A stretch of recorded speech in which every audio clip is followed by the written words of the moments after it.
자, 지원자님 바로 발표 부탁드리겠습니다. 네, 상황 면접 시작하겠습니다. 생계형 체납 반발 민원 대처 방안으로 직무 담당자로서 상황 속에서 어떤 대처를 할 것인지 발표하도록 하겠습니다. 첫째, 공단 내 자원을 해결하는 방법을 생각해 보았습니다. 징수와 관련해 인원인의 상황에 최대한 맞춰서 24번의 분할 납부를 안내 드리도록 하겠습니다. 분할 납부가 어려울 시에는 최근에 결선 처분 기준이 확대되었기 때문에 대상자 확인 절차를 통해서 결선 처분 또한 안내해 드리도록 하겠습니다. 둘째, 공단 외부 유관기관과 협조하는 방법을 생각해 보았습니다. 자료 5번을 확인할 수 있듯이 일용직 근로자가 가장 많음을 생계형 체납자 중에서는 일용직 근로자가 가장 많음을 확인할 수 있었습니다. 이를 토대로 근로복지공단이나 건설근로자 공제회 또는 고용복지부를 통해서 산재 근로자의 생활 안정자금이라든지 직업능력 개발 훈련 같은 것을 안내해 드리도록 하겠습니다. 또한 자료 5번을 보면은 기초생활수급자나 한부모 가정이 많은 것을 알 수 있습니다. 이를 토대로 저소득 주민의 건강보험료 지원 또한 안내하도록 하겠습니다. 감사합니다. 이런 점들을 실무자로서 하겠다는 거죠. 네, 맞습니다. 알겠습니다. 그럼 바로 이어서 여쭤봅니다. 이렇게 했을 때 어떤 변화가, 긍정적인 변화가 예상되십니까? 어, 이처럼 하였을 때는 실제로 건강보험 혜택을 받지 못하더라도 다른 유관기관의 지원금을 받고 생활이 좀 더 나아질 거라고 생각이 듭니다. 분명히 내가 생각하셨던 그 두 가지 방안으로 긍정적인 효과가 난다. 이런 얘기죠. 네, 자, 맞습니다. 그렇다고 하면 나의 주장으로 모든 사람이 다 생계형 체납자가 안 될 수 있는 겁니까? 그, 그럼 나의 주장의 어떤 사각지대는 어디에 또 있으십니까? 그럼에도 불구하고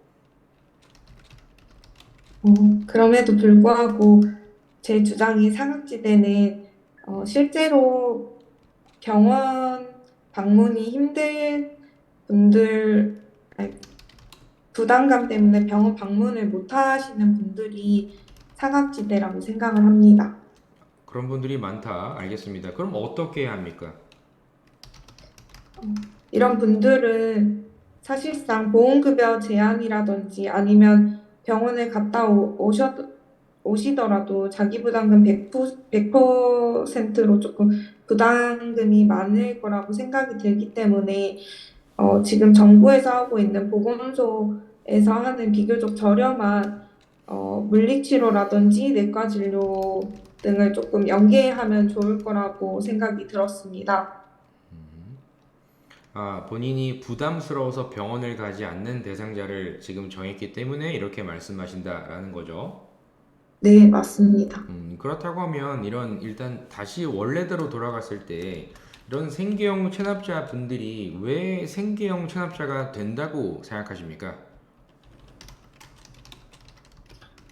일단 자료에서 볼 수 있듯이 한부모 가정이거나 아니면 한부모 가정으로서 본인이 아니라 부양 가족도 있기 때문에 100만 원이라는 돈으로는 생활이 불가능하고 밥벌이가 힘들다고 생각이 들었습니다. 그러면 밥벌이라는 의지가 있는 분께는 어떻게 하겠습니까? 그런 의지가 있는 분들에게는 이제 실제로 지금 고용복지 플러스 센터나 이런 곳에서 직업능력 개발 훈련을 하고 있는데 어, 단순히 일용직으로 근로를 하는 것이 아니라 이런 직업능력 개발을 하여서 이를 토대로 좀 더 일자리에 정착을 할 수 있도록 연계하는 방안을 생각해 보았습니다. 알겠습니다. 그러면 이미 생계형 체납자가 되어 있는 이런 대상자들, 그런 분들 중에 여러 번 고지를 발송했음에도 아직도 연락조차 닿지 않는 그런 대상자가 있다. 어떻게 해야 할까요? 아예 의지가 없습니다.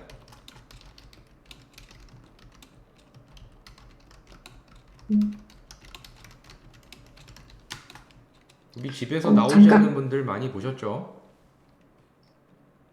이런 뉴스에서요. 분, 네, 이런 분들에게는 따로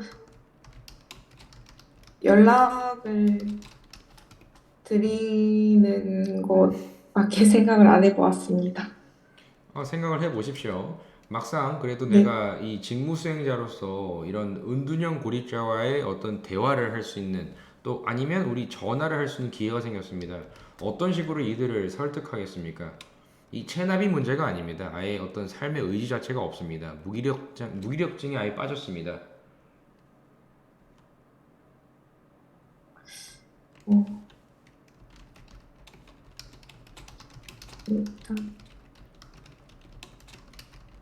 일단 어떤 부분에 대해서 의지가 없는지를 확인을 하고, 예를 들어서 그 지금 자료에 나와 있는 것처럼 그 사업 실패로 인해서 그런 것인지 아니면 상황에 대해서 좀 자세히 여쭤보고 그에 대한 해결책이라든 연계해 줄 수 있는 방안이라든지를 좀 설명해 볼 것 같습니다.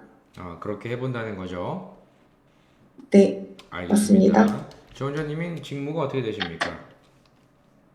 저는 행정직 지원했습니다. 행정직이라고 하시면 실제 징수팀에 실제 배치가 될 수도 있을 텐데요. 만약에 이 부서에 왔습니다. 나는 그러면 어떻게 그래도 해보겠습니까? 이제 직무 수행자가 되었습니다.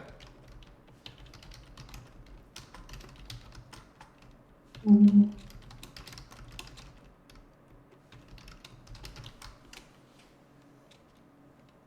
실제로 보험료를 징수할 때 어렵고 힘든 사정으로 보험료를 미납하시는 분들이 되게 많을 거라고 생각이 듭니다.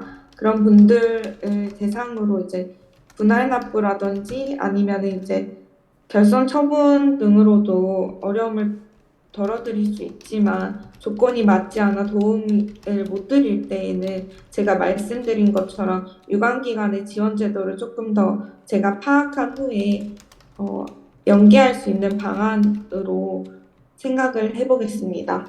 알겠습니다. 자기소개를 좀 들어보고 이어가겠습니다. 자기소개 부탁드립니다. 네, 안녕하십니까. 지원자 A-7번 인사드립니다. 저는 두 가지 경험으로 저를 소개드리고 싶습니다. 첫째, 장기 요양팀에서 5개월간 인턴으로 근무하며 고령층 고객을 응대하는 노하우를 습득했습니다. 둘째, 건강관리소를 운영하며 예산관리, 공문서 작성, 홍보 업무 등을 통해 사무행정 역량을 키워왔습니다. 이 과정에서 현장 팀원들과 소통하며 어려움을 함께 해결하고자 했습니다. 업무 경험과 소통의 강점을 활용해 국민과 동료의 어려움에 끝까지 함께하겠습니다. 감사합니다. 알겠습니다. 자, 장기요양팀에 5개월 동안 인턴을 하셨다는 거죠? 네, 맞습니다. 그렇다고 하면 우린 요양직이 아닌데 실제 이런 행정 업무 수행 잘 할 수 있습니까? 실제 행정직 업무를 현 직장에서 예산 관리라든지 공문서 작성, 홍보 업무 등을 통해서 사무행정 역량을 지금 키워오고 있기 때문에 잘할 수 있을 거라고 말씀드릴 수 있습니다. 좋습니다. 그러면 행정직무 수행자로서 가장 필요한 역량 어떤 게 있다고 보십니까? 제가 생각하기에 행정직으로서 가장 필요한 역량은 고객 응대 역량이라고 생각드립니다. 고객 응대는 실제 어떤 대학생들도 다 하지 않나요? 뭐 다른 게 있는 겁니까?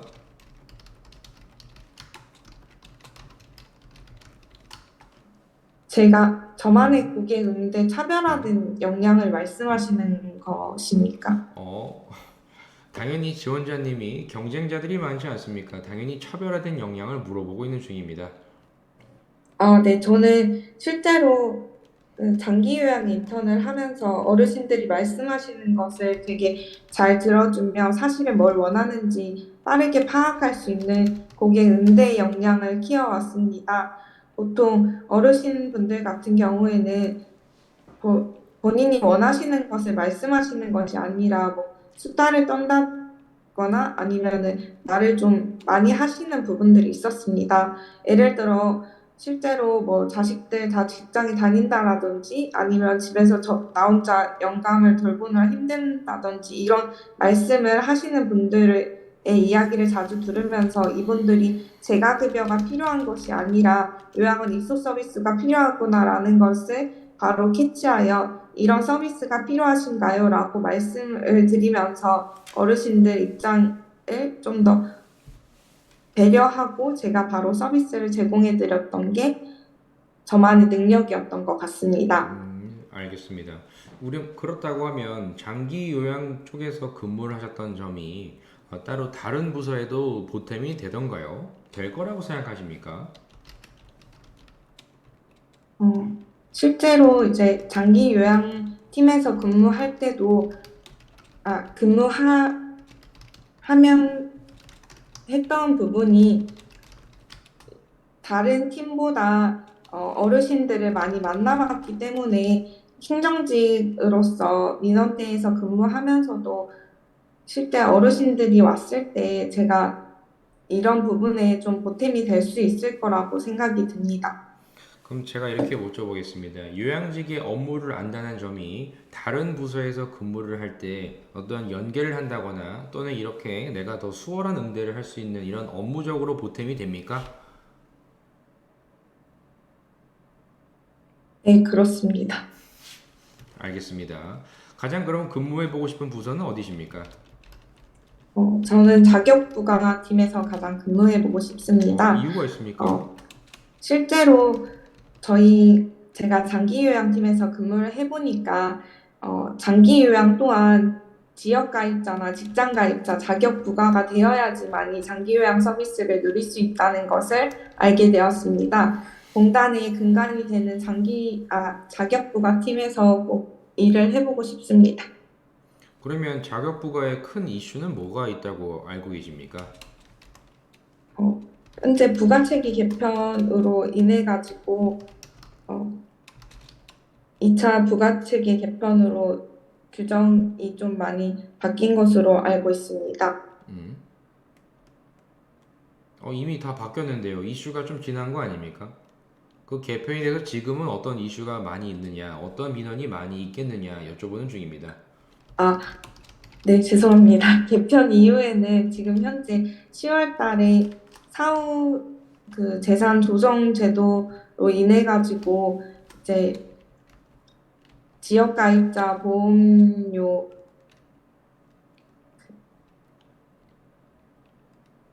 죄송합니다. 아닙니다. 자, 그럼 제가 다시 여쭤볼게요. 이 어르신을 잘 안다 이렇게 말씀하셨습니다. 이 고령층이 실제 찾아오셔서 이런 자격 부과에 대해서 보험료가 왜 이렇게 나는 많이 내느냐라고 따지기 시작합니다. 어떻게 대처하시겠습니까? 일단 이야기 자체를 제가 끝까지 일단 중간에 말을 끊지 않고 이야기를 집중해서 들어줄 것 같습니다. 그리고 보험료 금액이 인상된 부분에 대해서 처음부터 어떻게 보험료가 부과되는지를 표나 이런 업무 화면 같은 프린트를 뽑아드리면서 이런 부분으로 인해서 많이 보험료가 부과되고 있음을 설명드릴 것 같습니다. 알겠습니다. 아까 저소득층이나 아니면 사회적인 약자가 실제로 왜 이렇게 인상이 되느냐라고 내가 딱 보았는데 생각해보니 또 직접 봐보니 불과 이 5천 원입니다. 어떻게 대처하시겠습니까? 어, 불과 5천 원이긴 하지만 그분들 입장에서는 가장 큰 돈이라는 것을 조금 먼저 제가 먼저 어, 인식을 하고 그에 대한 거의 인지를 하고 그분들을 조금 공감을 해줘야 되는 것이 가장 큰 부분이라고 생각을 합니다. 음, 저한테는 비록 5천 원이란 돈이 가장 작지만 그분들한테는 큰 돈이기 때문에 그걸 인지하지 못하면은 저의 행동에서나 말투에서 그런 부분이 나올 거라고 생각하기 때문입니다. 알겠습니다. 자, 그럼 5개월 동안 근무를 하셨다고 아까 하셨으니까요. 마지막에 나는 어떤 평가를 받았던 분이십니까? 저는 실제로 시키지 않아도 일을 열심히 하고 일당백이라는 표현으로 다른 저희 지사 내 직원분들이 칭찬을 해주셨습니다. 아, 그런 부분을 하셨다. 그러면 네. 실제로 가장 적응하기 어려웠던 조직은 어디십니까? 어, 혹시 이전 조직을 네. 말씀하시는 걸까요? 지금까지 그 사회생활을 하시면서 가장 어려웠던 그런 적응하기 어려웠던 조직을 여쭤보는 겁니다. 지금 현재 다니고 있는 직장이 가장 조금 적응하기 어려웠던 점이었던 것 같습니다. 왜냐하면은 초반에 저 혼자 입사를 하였었고, 추가적으로 이제 점차 다른 분들이 들어왔기 때문에 약간의 체계성이 좀 부족했었습니다. 그래서 이 부분이 가장 조금 적응하기 어려웠던 것 같습니다. 그러면 방금 말씀을 하셨으니까 굳이 하지 않아도 되는데 한 게 있다. 어떤 게 있습니까? 어, 인턴 때 일을 말씀드려도 될까요? 방금 말씀하셨던 현 직장에서 말씀을 해주십시오. 어, 제가 굳이 안 해도 됐었는데 했던 일 중에 하나는 현재 지금 건강관리소를 운영하면서 운영 효율화를 위해서 실증 장비 매뉴얼 등을 정리해서 다른 입사하셨던 분들에게 드렸던 경험이 있습니다. 실제로 그분들이 연구 간호사 분으로 뽑혀서 그분들이 정리를 했었어야 됐지만 제가 먼저 입사를 했기 때문에 좀 더 그 장비에 대해서 파악을 잘 하고 있어서 그런 장비 매뉴얼을 관리하여서 그분들에게 체계적으로 조금 알려줬던 것 같습니다. 알겠습니다. 지원자님의 단점이 있다. 어떤 게 있으십니까? 제 단점은 좀 많은 사람들 앞에서 발표를 할 때 조금 횡설수설한다는 점이 단점입니다. 실제로 지금 현 직장의 상사분에게도 그런 점 때문에 부정적인 피드백을 조금 받은 적이 있습니다. 자, 죄송합니다. 자, 발표하는 데 있어서 이런 횡설수설한다. 이거는 준비가 안 됐다는 거 아닙니까? 이 조직에서는? 이게 왜 단점이라고 생각하시나요? 어, 일단 그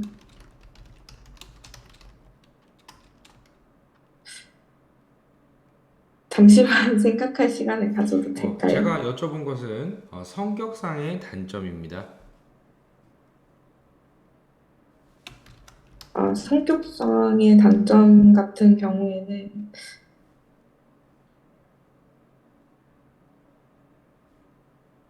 제가 사실 다른 사람들의 부탁을 조금 잘 거절하지 못하는 경우가 제 네, 단점인 것 같습니다. 알겠습니다. 자, 그렇다고 하면 지원자님이 이 조직 생활에서 그래도 가장 중요하게 생각하는 것, 어떤 직장 가치관 있으면 한번 말씀해 보십시오. 제가 직장 생활에서 가장 중요하게 생각한 것은 사실 비즈니스 애절이라고 생각을 합니다. 이건 직장이 아니더라도 제가 기본적으로 생각하는 것이고, 아무리 친한 사이여도 지켜야 될 선이 있다라고 생각이 되고, 또 경험상 서로 애절을 지킬 때 소통도 더 잘 되었던 것 같아서, 이게 최대한 전화나 대면 상황이라든지 이런 상황에서도 애저를 좀 지키려고 현재도 노력하고 있습니다. 알겠습니다. 마지막 할 말 자유롭게 해주십시오.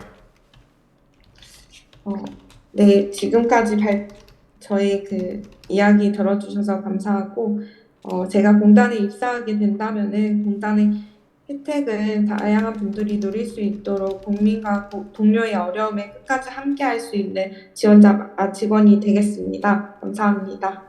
수고하셨습니다. 감사합니다. 네, 이번 면접이 처음이신가요? 아니요, 제도전입니다. 제도전인데 이 정도의 하시는 게 있다고 하면 스스로 몇 점 정도 주실 수 있습니까? 10점에. 5점. 5점 정도? 나머지 5점은 그럼 어떻게 채워야 할 것 같습니까?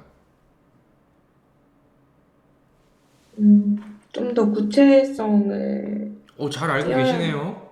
되지 않나 싶습니다. 잘 알고 계시네요. 일단 첫 번째, 이 마음가짐 자체가 입사를 하게 된다면이라는 것부터 없애십시오. 일단. 나는 예를 들어 한 달 뒤에 나는 이제 저기에 발령될 거야. 이런 마음가짐으로 준비를 하셔야 더 자연스럽습니다. 알겠죠? 그래서 입사를 하게 된다면 이런 표현을 하지 마시고 자연스럽게 얘기하십시오. 내가 거기에 간다면 뭘부터 해야 될까? 이렇게. 나머지는 이렇게 못 하시는 건 아닌데 첫 번째 흐름이 제일 좀 중요할 것 같은데 두 가지 경험이 있다. 근데 지금 현재 어떤 나의 역량 자체가 고객 응대다, 고령층 노하우다, 어르신들 이야기를 잘 듣는다. 이런 점들은 아직 역량을 아직 많이 끌어내지 못한 상황이거든요. 그래서 제가 네, 보내드리는 첫 번째 조언은 장기 요양팀에서 내 나름대로 이 부서에서 5개월 동안 근무를 하면서 알게 된 어떤 업무상의 다음과 같은 지식, 이 공단에 관련된 여러 사업, 제도 이런 점들 그뿐만 아니라 아까 얘기했던 거, 이 자격부가나 아니면 징수나 모든 팀들이 하나로 이루어진 이런 연계가 상당히 크다 뭐 등등 알고 있는 것을 조금 지식적인 측면을 더 강조하십시오. 네, 어르신, 알겠습니다. 어르신 응대를 잘합니다. 이거는 꼭 어떤 대답을 하던 간에 이거는 다른 사람도 이 정도는 얘기할 수 있지 않을까? 이런 느낌이 나면 안 된다. 그래서 만약에 고객 응대 역량이라 하더라도 특히 어디 질병을 앓고 있는 아니면 어떤 사회 소외계층의 어떤 예민도 높은 대상자들의 고객 응대를 저는 잘한다든지 뭐 이런 구체적인 게 필요합니다. 일단 알겠죠? 뭔가 추상적으로 얘기하고 물어보면 답하겠다 이런 게 아니고 더 구체적으로 얘기를 해주셔야 더 깊숙한 대화를 할 수 있다. 알겠죠? 그래서 꼭 물어보고 싶은 거는 장기 요양 부서에서 근무를 했다는 점이 행정직으로서도 분명히 보탬이 된다고 자신 있게 얘기하셔야 돼요. 네, 자신 알겠습니다. 있게 얘기하셔야 돼요. 오히려 그런 거 반박하셔야 된단 말이에요. 그리고 이런 자격부가나 이런 쪽에 얘기하신다고 하면 내가 알아본 바로는 어떤 민원이 예상되기에 그 민원이 생겼을 때 어떤 대처를 할지에 대한 구체적인 계획을 내가 지금 마련해 왔다. 나랑 얘기해 보자. 이렇게 가셔야 돼요, 지금. 알겠죠? 음, 그런 고객 유형이 어떤 사람이 있는지, 어떤 사람이 가장 강성 민원, 강도가 높은지 이런 점들을 알아보았고 대처 방안에 대해서 내가 고민한 것을 지금 얘기할 테니까 들어봐라. 가서 내가 적응하겠다가 아니고. 알겠죠? 요 부분 네, 그거 잘 하시면 되고요. 그리고 우리 상황에 대한 부분은 못 하시는 건 아니지만 가능하면 내가 한계점과 내가 직무 수행자로서 할 수 있는 점들을 조금 더 얘기를 하시고 반드시 꼭 점수를 받고 싶다고 하면 그 대상자가 생길 수밖에 없는 그 원인을 생각하세요. 원인, 그 내가 생각하는 그 원인 기반으로 방안을 제시를 해주셔야 논리성의 점수를 받을 수 있어요. 생계형 체납자, 왜 생계형 체납자가 됐을까? 비만, 왜 이들은 비만이 됐을까? 흡연, 왜 이들은 담배를 필까? 이런 식으로. 알겠죠? 네, 왜를 알겠습니다. 꼭 기억해 네, 보십시오. 수고하셨습니다. 자, 네, 오늘 조금 늦었기 감사합니다. 때문에 스피디하게 좀 가겠습니다. 우리 두 번째, 근호님 계십니까? 네, 네, 한번 해봅시다. 자, 우리 상황 발표 바로 이어가도록 하겠습니다. 네, 안녕하십니까. 지원자 2번 상황 면접 발표 시작하겠습니다. 제시문에 따르면 체납자 A씨가 건강보험료 체납액에 대해 현감이나 금액을 줄여달라고 요구했지만 직원의 단호한 거절로 인해 강성 민원으로 번진 상황입니다. 이를 해결하기 위한 두 가지 방안을 제시하겠습니다. 첫 번째로는 분할 납부를 안내하겠습니다. 왜냐하면 A씨의 예금 통장 잔액이 체납 보험료에 못 미쳐 일시 납부가 어려운 상황이기 때문입니다. 일단 강성 민원으로 번졌기 때문에 고객의 말을 경청하며 감정적으로 진정을 시켜 어떠한 상황인지 파악하는 것이 우선이라 생각합니다. 이후 일시 납부가 어려운 상황을 파악한다면 분할 납부 제도를 안내함으로써 보험료 납부 부담을 줄이겠습니다. 하지만 분할된 납부 금액조차 부담스러울 수 있다는 한계가 있습니다. 이에 대한 방안으로 A씨와 같은 생계형 체납자를 도울 수 있는 제도적 방안에 대해 알아보고 안내하겠습니다. 그 이유는 A씨는 납부 금액을 줄여달라고 요구하고 있고 2년 전에는 근무 중 다친 것에 대해 제대로 치료를 받지 못했기 때문입니다. A씨의 상황에서 납부 금액이 부담이 된다면 보험료 결손 처분이 가능한 대상인지 확인 후 도움을 드리겠습니다. 또한 A씨의 근무 중 부상에 대한 산재 처리가 제대로 이루어지지 않은 것으로 볼 때 금전적인 지원이 가능한지 알아보기 위해 근로복지공단 담당자를 연계해 주겠습니다. 이와 같은 해결 방안으로 A씨와 같은 생계형 체납자들의 납부 어려움에 대한 민원을 처리할 수 있습니다. 그로써 생계형 체납자들의 기본적인 병원 치료 혜택이 이루어지고 건강 회복으로 인해 구직 활동을 함으로써 보험료에 대해서도 정상적으로 납부가 가능할 것으로 생각합니다. 이상입니다. 네, 잘 하셨고요. 잘 들었습니다. 그럼 아까 말씀하셨던 그런 그 대상자가 있음에도 불구하고 계속 강성 민원을 주장하는 이런 한계점 어떤 게 있다고 보십니까?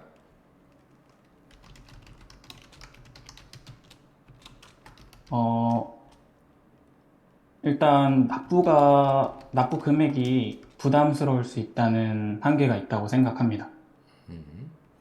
내가 충분히 이런 해결안을 내가 제시하는 그 방안대로만 그 해결안대로만 하면 되는데 안 쫓아옵니다. 하질 않습니다.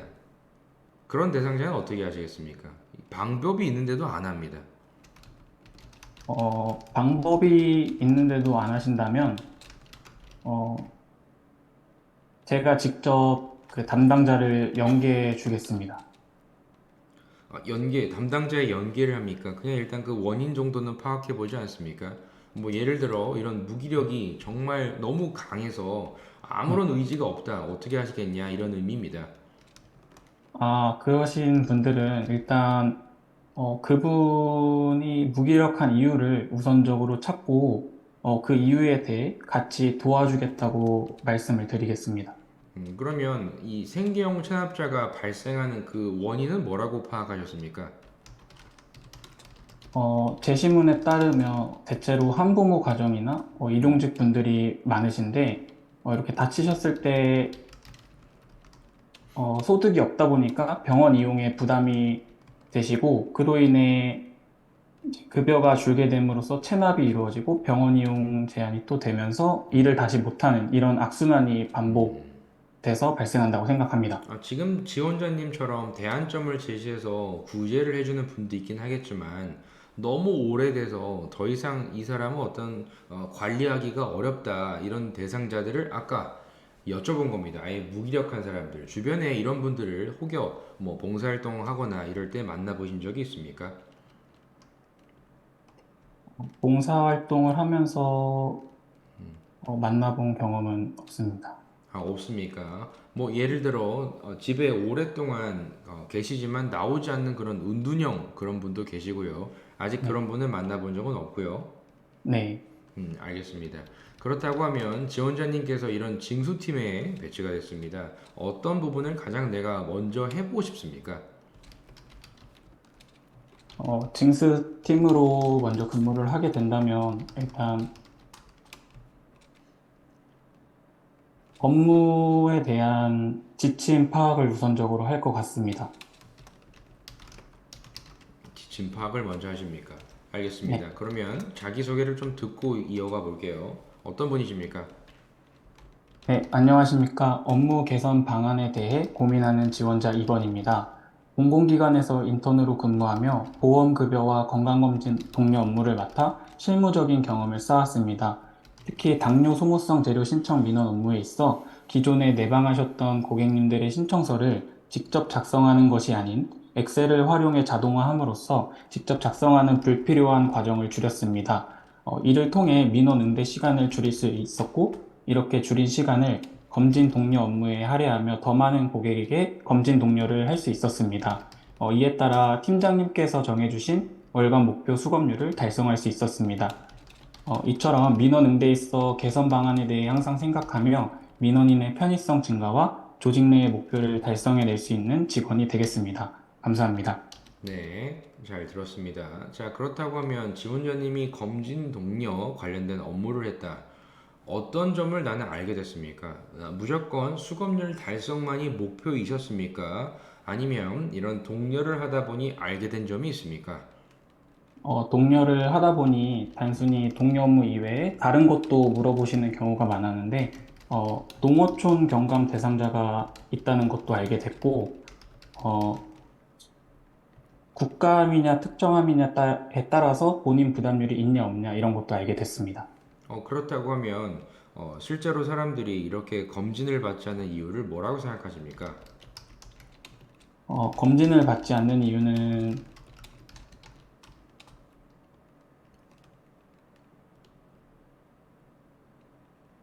고객님들께서 시간이 부족하다는 이유로 잘 받지 않는 것 같습니다. 그런 점들을 실제 정말 많은 분들과 전화 통화를 하셨을 텐데 그 네. 중에 어떤 알게 된 점이 시간이 다 없다고 하셨습니까? 제가 전화를 돌린 대상자들 대부분이 농촌에 사시는 분들이었는데, 음, 현재 농촌 업무가 가을 거지로 인해 많이 바쁘다고 하셔서, 음. 끝나고 받는다고 하셨습니다. 아, 끝나고 받겠다. 네. 그러면 그분들을 조금 일찍 받기 위해서는 우리 공단이 뭘 했으면 좋겠습니까? 농촌 대상자 분들을 상대로, 그런 동업의 일이 있기 전에 농촌에 방문해서 건강검진에 대해 홍보하는 방안이 좋을 것 같습니다. 그 농촌의 어떤 바쁜 주기들을 나는 파악해서 먼저 하자 뭐 이런 겁니까? 네, 맞습니다. 그럼 그분들은 어디를 가서 해야 합니까? 병원을 멀리 가야 하는 거 아닙니까? 병원을 멀리 가야 되는 경우에는 공단에 그런 건강검진 버스가 있는 것으로 알고 있습니다. 그런 병원 이용이 힘드신 분들을 위해 지원을 해주면 될 것 같습니다. 어려움을 위해서 찾아가는 이런 과정을 하는 겁니까? 네, 맞습니다. 알겠습니다. 이 검진만 내내 하신 건 아닐 텐데요. 이 인턴을 하시면서 내가 그래도 배운 점, 알게 된 점 이런 게 있다면 어떤 게 있으십니까? 인턴을 하게 되면서 이제 보험급여 업무도 진행하게 되었는데, 공단에서 장애인 보조기기를 지원하는 사업에 대해서 알고 있습니다. 거기서 보청기라든지 산소치료, 뭐 욕창 방석 이런 것도 다 공단에서 지원을 해준다는 것을 새로 알게 되었습니다. 그런 점들을 알게 되었다. 네. 좋습니다. 그러면 실제로 이런 장애인분들이 그런 보조기기에 대한 이런 사업이나 이런 좋은 혜택들을 다 알고 있다고 보십니까? 전부 다 알지는 못하고 계신 것 같습니다. 음, 그러면 역시나 분명히 그런 점들을 보았죠. 네. 어떤 식으로 좀 이런 대상자에게 안내를 하는 것이 효과적일 거라고 보십니까? 일단 병원에서 먼저 장애인 등록을 한 다음에 공단에 그 해당 서류가 넘어오는 것으로 알고 있습니다. 따라서 병원 관계자들과 협조해 이런 장애가 있으신 분들은 먼저 이렇게 서류를 건네달라고 말씀을 드리거나 장애인 복지센터 관계자와 얘기를 해서 이렇게 추가 등록을 해달라고 말씀드릴 것 같습니다. 여러 업무를 해보니 우리 공단에 왔을 때 가장 그래도 해보고 싶은 일은 어떤 게 있다고 생각하셨습니까? 현재 제가 건강검진 동료 업무를 하고 있는데, 어, 단순히 제외 처리를 함으로써 수검률을 많이 올리려고 하고 있습니다. 그런 방법보다는 실제로 그냥 대상자들이 수검을 해서 수검률이 올라가는 그런 제도를 제안하고 싶습니다. 재외 처리하는 거는 누가 이렇게 하라고 했던가요? 지금 공단에서 실적이 평가되는 게 제외 처리 대상자와 실제 수검을 받는 대상자 이 둘로 들어가는데, 어, 실제로 전화를 해봤을 때 전년도에 정확하지 않은 기억으로 자기는 대장 내시경을 받았으니 대장암 검진을 제외해달라고 요청을 하면은 저희는 제외 처리를 해야 되는 상황입니다. 이런 환자의 기억에만 의존하는 것이 아니라 실제 건강검진 수검을 받는 사람들만을 대상으로 해서 수검률을 실적으로 평가했으면 좋겠습니다. 지금 질문이 네. 지원자님이 그래도 공단에 오셨을 때 가장 해보고 싶은 것을 물어봤는데 이런 부분은 내가 할 수 있는 겁니까? 제가 바로 진행은 못하기 때문에 음. 내부의 팀원들이나 팀장님께 지속적으로 말씀을 드릴 것 같습니다. 그래서 현실적인 범위 안에서 내 스스로 할 수 있는 것을 여쭤본 겁니다. 무엇을 그래도 가장 해보고 싶으냐 여쭤봤습니다. 어,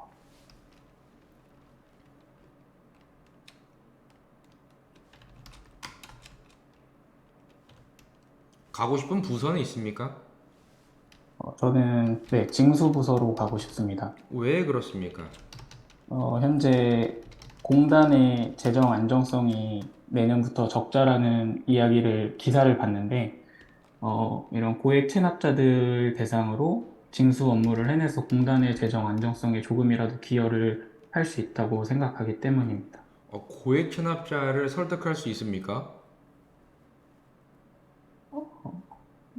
그 지속적인 설득은 힘들지만, 네. 현재 뭐 고액 체납자가 갖고 있는 가상 자산이나 뭐 저작권 이런 경우도 있다는 것으로 알고 있습니다. 그에 대한 자산이 있는지 지속적인 확인을 함으로써 음. 어, 체납을 해낼 수 있다고 생각합니다. 그거는 체납보다는 어떤 징수를 그래도 이 공정하게 수행을 하는 역할을 난 돕겠다 이런 겁니까? 네, 맞습니다. 알겠습니다.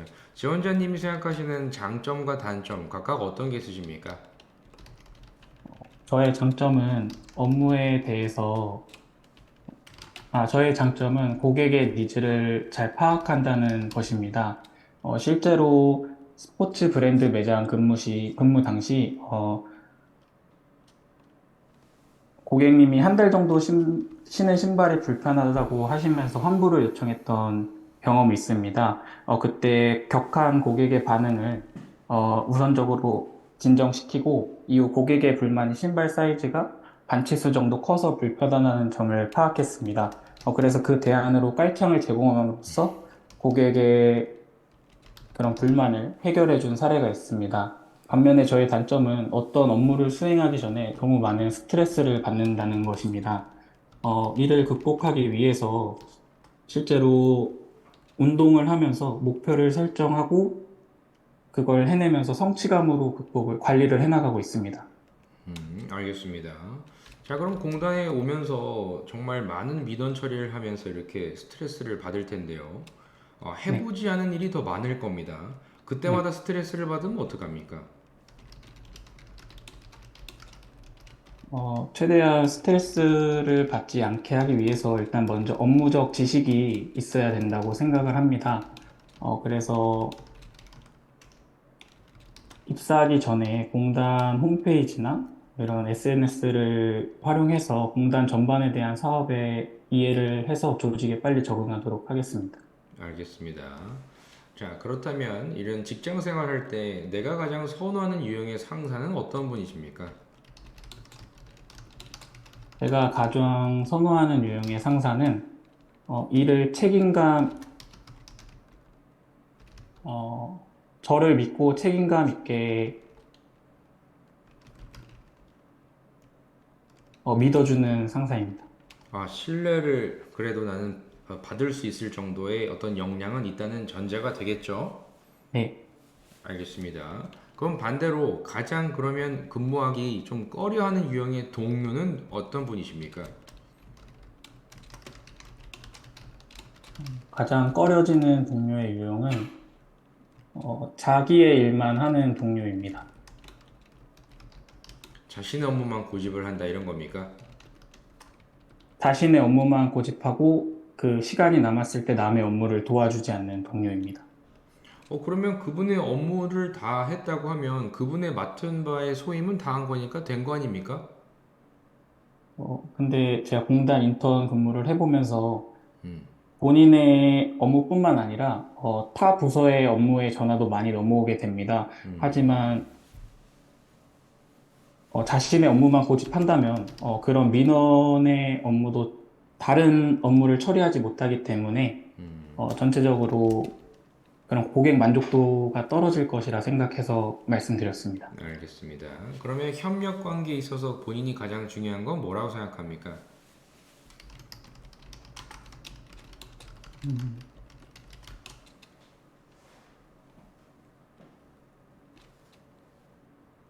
협력 관계에서 가장 중요한 것은 서로 믿어주는 신뢰인 것 같습니다. 알겠습니다. 마지막 할 말 자유롭게 해주십시오. 어, 업무에 있어서 개선 방안에 대해 항상 생각하며 민원인의 고객 만족과 조직 내 업무량 경감을 이뤄낼 수 있는 직원이 되겠습니다. 네, 경청해 주셔서 감사합니다. 네, 수고하셨습니다. 감사합니다. 자, 우리 그원님 면접이 이번이 처음인가요? 네, 정규직 처음입니다. 처음이에요. 네, 그러면 분명히 공단과 관련된 나의 업무 이 관련 연관성 있는 부분들이 있죠. 네, 그렇다고 하면은 제가 권해드리는 거 행정직이시잖아요. 네, 네. 그러면은 내가 징수 쪽의 일을 정말 해보고 싶어요? 사실 생각해 본 적이 없어서 그렇죠. 바로 말씀, 제가 네, 그렇게 얘기하려고 해서 생각하지 않았으니까 고액 체납자를 얘기하죠. 네, 그러면 안 돼요, 그러면. 지금 하셨던 부분이 지금 수급률 향상을 위해서 열심히 했던 부분을 내 성과라고 제시를 한다고 하면 과연 내가 입사 후에 이런 부분을 어떤 식으로 활용이 될까? 가능성이 있을까? 물론 내가 건강에 대한 관리 부서에서 내가 한다고 했을 때는 이렇게 해야겠구나. 이런 어떤 방안이 하나 필요하고 일단 네, 공단이 하고 있는 건강한 우리 건강 프로그램들의 여러 가지를 활성화를 돕는데 내 나름대로 어떻게 하고자 하는 일단 첫 번째 계획, 두 네, 번째 가고 싶은 부서를 하나 정하십시오. 네, 징수냐, 보험이냐, 부가냐 각각 가장이라는 부분을 생각하여 고려하시고 각각 생각을 다 하십시오. 일단 뭐 네, 몇 개 부서가 된다고 각각 생각을 다 하셔서 어떻게 할지에 대한 계획을 꼭 생각하시되 내가 했던 업무 그 인턴에 대한 내가 했던 그 업무에 있어서의 활용도를 꼭 생각하셔야 돼요. 수급률 달성만 생각하지 마시고 네, 어디에 민원이 가장 많이 발생할지 이것을 더 줄이기 위해서는 뭐를 했으면 좋겠지 이런 등등 다 생각을 해보시고 아까 접점을 찾아서 공략하셔야 돼요. 네, 보험급여에 관련된 다음과 같은 부분이 있는데 최대한 활성화를 이끌어 보겠습니다. 왜냐하면 그 당시에 다음과 같은 생각을 했고 그래서 어떻게 현실적으로 해보겠습니다. 이 패턴으로 다 쭉 얘기할 수 있어야 돼요.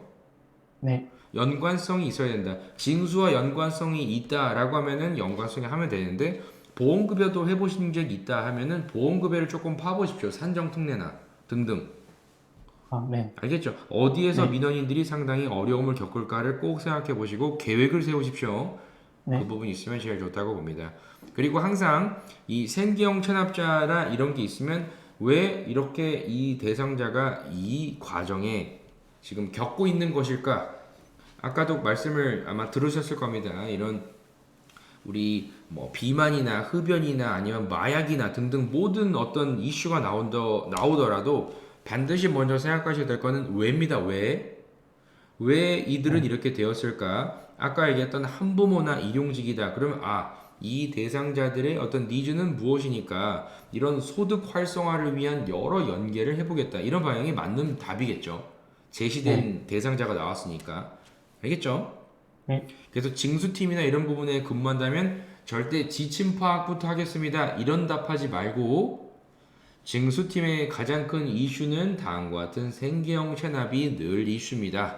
그렇기 때문에 어떻게 하고자 하는 구체적인 방안을 생각하고 고려해 왔기에 바로 실무에 투입되는 이런 인력으로 빨리 가고 싶습니다. 이런 식으로 돼야 돼요. 아, 네, 알겠죠? 그것만 잘 정리를 네, 해 주십시오. 알겠죠? 네, 알겠습니다. 수고하셨습니다. 감사합니다. 네. 우리 세훈님 계시나요?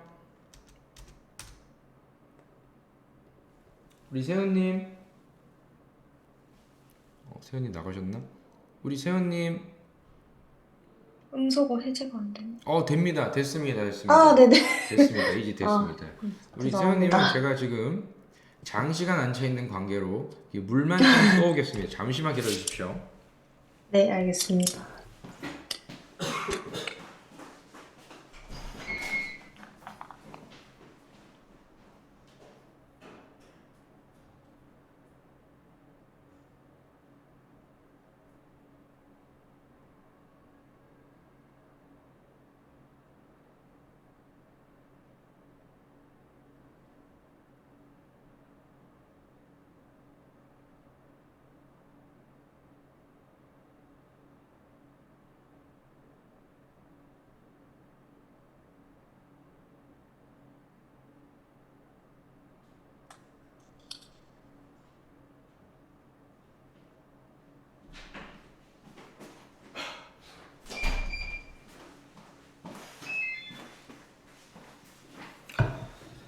자, 이제 바로 마지막 우리 세연님 해봅시다. 많이 들어서 잘하실 수 있을 거라 기대하겠습니다. 자, 발표 네, 부탁드립니다. 네, 상황 면접 먼저 답변 드리겠습니다. 현재 지문에서 봤을 때 건강보험료 체납의 전체 75% 이상이 생계형 체납입니다.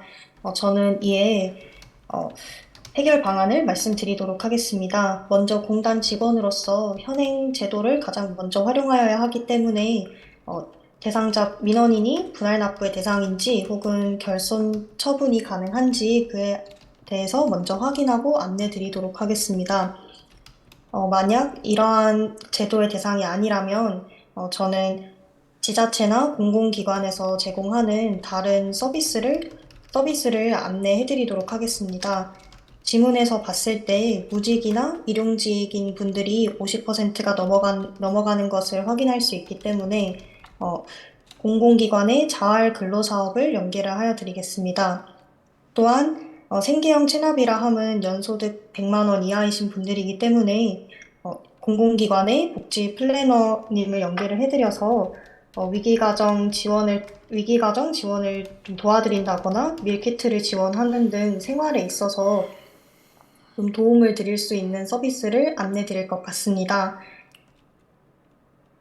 또한 공단 직원으로서 이러한 유관기관이나 공공기관 등의 서비스는 잘 알고 있으신 직원도 있으시고 잘 모르시는 직원도 있을 거라고 생각합니다.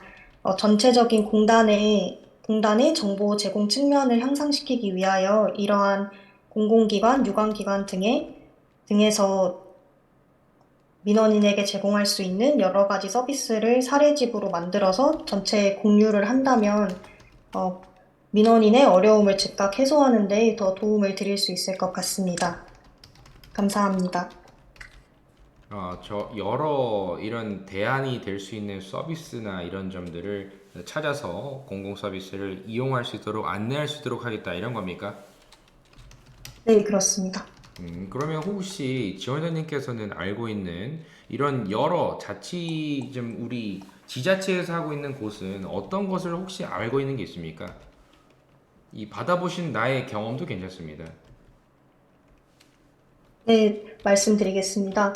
제가 실제로 공공기관에서 받았던 경험을 먼저 말씀드리자면, 제가 그 청년 주거 월세 지원 혜택을 받았던 경험이 있습니다. 저도 처음에는 몰랐던 서비스인데 주변 지인이 알려줘서 지원을 받게 되었고, 제가 받았던 혜택 같은 경우에는 일정 급여 이하인 청년 계층에게 월세를 월 20만 원씩 지원해주는 사업이었습니다. 그런 제가 점들을 네, 알겠습니다. 그런 점을 받았다는 거죠. 네, 그렇습니다. 그러면 실제로 이런 일반인 분들도 이렇게 어떤 지인을 통해서 알거나 이 정보가 상당히 좀 잘 알려지지 않는데요. 이런 이 저소득층에게는 더 이런 복지 정보가 전달되는데 한계가 많습니다. 어떤 식으로 이런 부분을 조금 더 알리는 게 좋다고 보십니까? 네, 제가 알고 있기로는, 여러 제가 알고 있는 한 지역의 구청에서 그 지역의 자원봉사자님들을 지원받아서 고립된 그러한 어르신이나 혹은 독거노인 분들이나 혹은 이제 고립된 1인 가구에게 직접 찾아가거나 유선 상담을 통해서 이분들을 조금 더 사회로 끌어내는 그러한 활동을 하는 것으로 알고 있습니다. 어, 그러한 활동을 통해서도 조금 도움을 드릴 수 있을 것 같고, 또한 지자체에서 방문 건강관리 서비스를 제공하고 있습니다. 네, 이러한 사업을 통해서 직접 방문을 통해 고립된 어르신이나 1인 지역 주민들과 직접 소통을 하기 때문에 그 과정에서 공공기관에서 제공하는 서비스를 알려드린다거나 그러한 과정이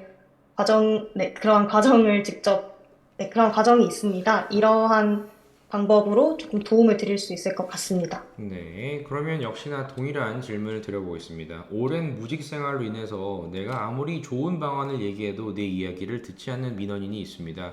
어떻게 이분을 설득하시겠습니까? 네, 제가 공공기관에 방문 돌봄 간호사로서 근무했던 경험이 있습니다. 이때 유사한 상황의 대상자분이 계셨습니다. 오랫동안 무직이셨고, 또한 정신적인 질환으로 인해서 사회에 나가는 데 있어서 두려움을 가지고 계셨습니다.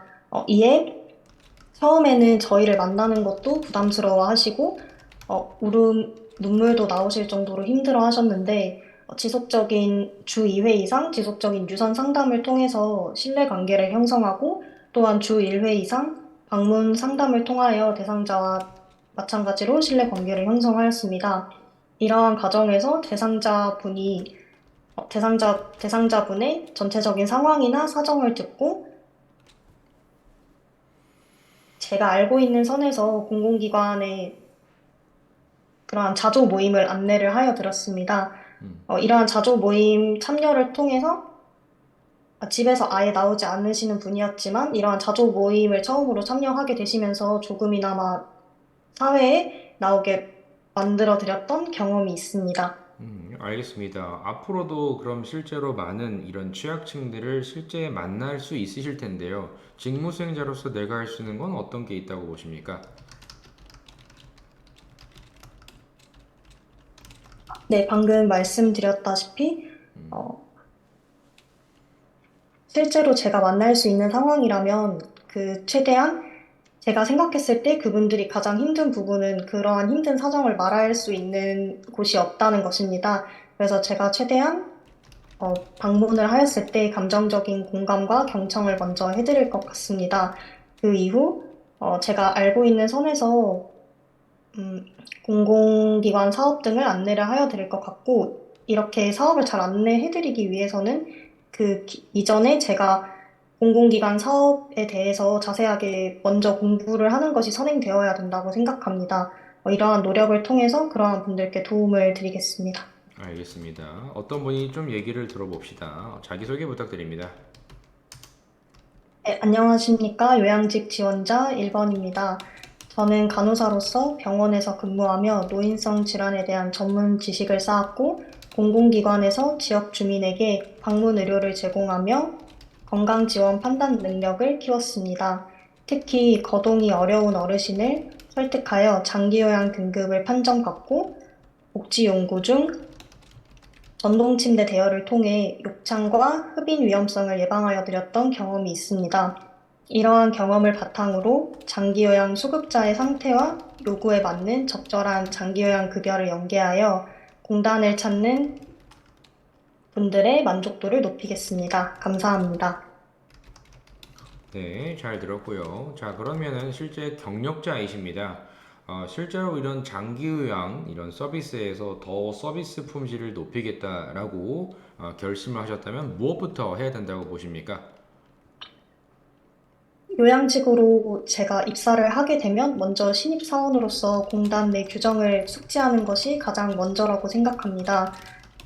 이전 답변에서 제가 유관기관의 사업을 많이 말씀을 드렸는데 가장 먼저 선행되어야 할 것은 공단 내에서 시행되고 있는 사업과 그리고 요양직으로서 제가 제공해드릴 수 있는 정보를 명확하게 숙지하는 것이라고 생각합니다.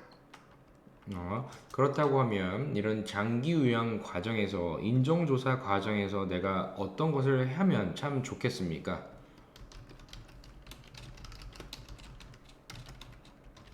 네, 인정조사 과정에 있어서도 매뉴얼이 있는 것으로 알고 있습니다. 이러한 매뉴얼을 먼저 숙지를 한 이후에 제가 이해되지 않는 부분에 있어서는 상사께 먼저 확인을 하고 최대한 숙지를 한 이후 대상자를 찾아갈 것 같습니다. 또한 공공기관에서 제가 방문 건강 상태 평가를 했던 경험을 살려 대상자의 언어적 그리고 비언어적 표현을 함께 잘 관찰하도록 노력할 것 같습니다. 노력할 것 같다는 부분은 지금 생각하신 것 같으니까 제가 구체적으로 여쭤보겠습니다. 이 조사 과정 속에서 이런 언어 상태가 또는 이런 그 의사소통 과정 자체가 어려운 대상자들은 어떤 식으로 이 등급 판정에 나는 기여를 할 수 있다고 생각하십니까?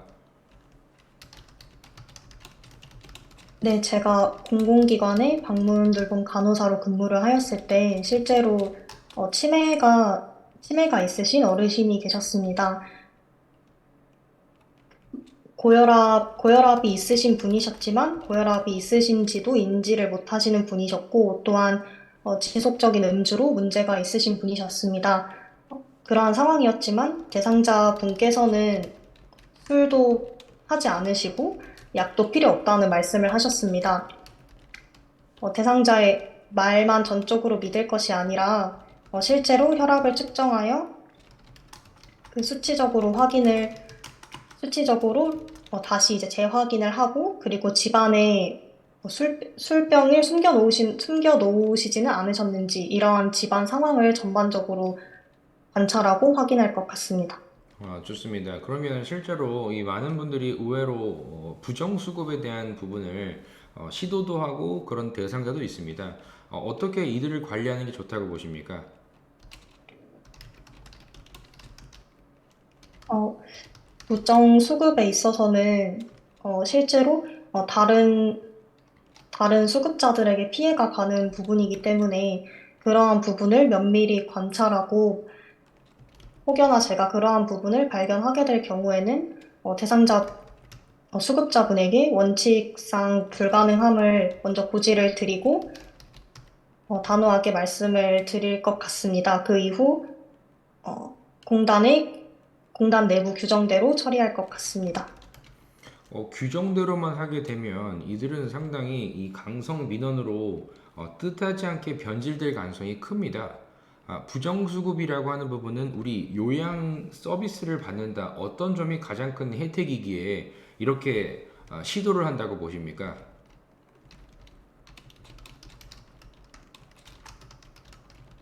제가 생각했을 때 현금 급여를 받는 경우에는 어, 네, 죄송합니다. 제가 생각했을 때는 현금 급여가 가장 크게 어, 그런 부정수급자들이 원하는 바가 아닐까라는 생각이 듭니다. 실제로 뭐 일상생활 도움을 받는다거나 하는 것이 아니고 현금을 받는 부분이기 때문에 그런 부분에 있어서 어, 장기 요양기관을 방문하기 어려운 상태가 아닌데 방문하기 어렵다고 거짓말을 하시거나 그러한 부분이 있을 것 같습니다. 알겠습니다. 그런 점들을 잘못 컨트롤 했을 때는 오히려 폭언과 폭행까지도 변질될 가능성이 큽니다.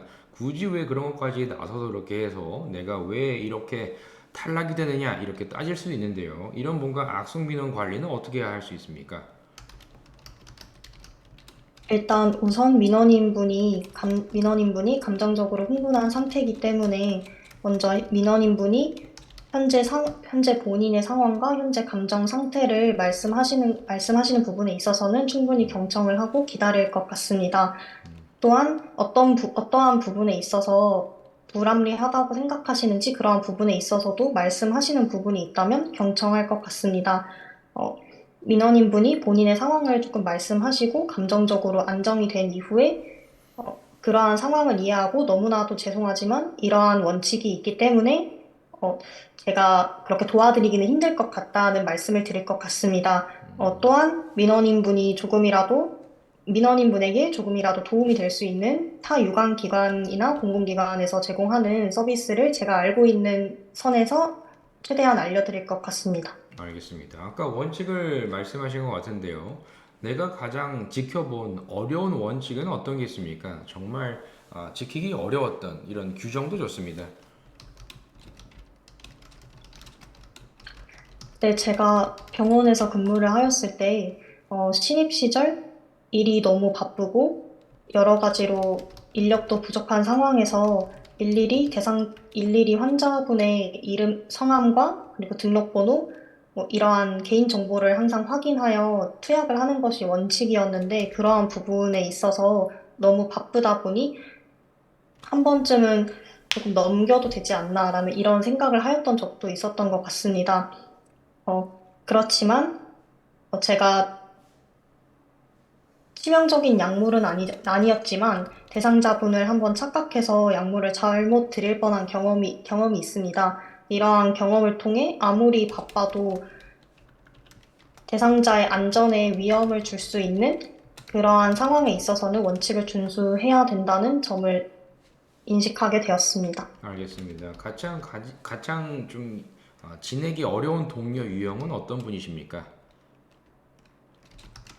네, 제가 생각했을 때 가장 지내기 어려운 동료는 조직의 목표를 위해 행동하지 않고 개인의 이익을 위해서만 행동하거나 혹은 조금 일적으로 열정이 없는 동료인 것 같습니다.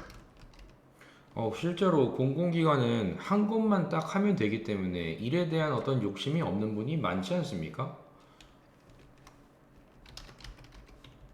개인적으로 일적인 욕심이 없다고 하더라도 다른 동료에게 어떠한 피해를 주지 않는다면 크게 상관은 없을 것 같습니다. 알겠습니다. 자, 지원자님은 어떤 평가를 주로 받으시는 분이십니까? 저는 주변 사람들에게 조금 계획적이라는 평가를 받는 것 같습니다. 어떤 부정적인 피드백을 들어보신 적이 있습니까? 우리 동료나 상사에게요.